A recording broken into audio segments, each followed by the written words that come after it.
കൊല്ലം അഞ്ചലിൽ 13 gram MDMA-യുമായി 2 യുവാക്കൾ പിടിയിൽ. കൊല്ലം dance of ടീമും അഞ്ചൽ പോലീസും നടത്തിയ പരിശോധനയിലാണ് പ്രതികൾ കുടുങ്ങിയത്.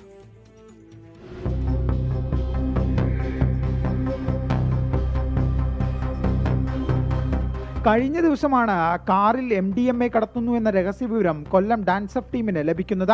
തുടർന്ന് വാഹനം പിന്തുടർന്ന് നിർത്താൻ ആവശ്യപ്പെട്ടെങ്കിലും പ്രതികൾ ഇതിന് തയ്യാറായില്ല. അഞ്ചൽ പോലീസ് എത്തിയാണ് വാഹനം തടഞ്ഞു നിർത്തി പ്രതികളെ പിടികൂടിയത്. തുടർന്ന് നടത്തിയ പരിശോധനയിലാണ് സിഗരറ്റ് പാക്കറ്റിൽ ഒളിപ്പിച്ച നിലയിൽ MDMA പിടികൂടിയത്. 13 ഗ്രാം MDMA-യാണ് പരിശോധനയിൽ കണ്ടെടുത്തത്. അഞ്ചൽ കോട്ടുക്കൽ പടിഞ്ഞാറേ വയല സ്വദേശി മനോജ്, അലിൻഷാർ എന്നിവരെ പോലീസ് അറസ്റ്റ് ചെയ്തു. സമീപ പ്രദേശത്തെ സ്കൂളുകളിൽ വിതരണം ചെയ്യാൻ ബംഗളൂരുവിൽ നിന്നാണ് MDMA കൊണ്ടുവന്നതെന്ന് പ്രതികൾ പോലീസിനോട് സമ്മതിച്ചു. അറസ്റ്റ് രേഖപ്പെടുത്തിയ പ്രതികളെ കോടതിയിൽ ഹാജരാക്കി റിമാൻഡ് ചെയ്തു. 24 കൊട്ടാരക്കര.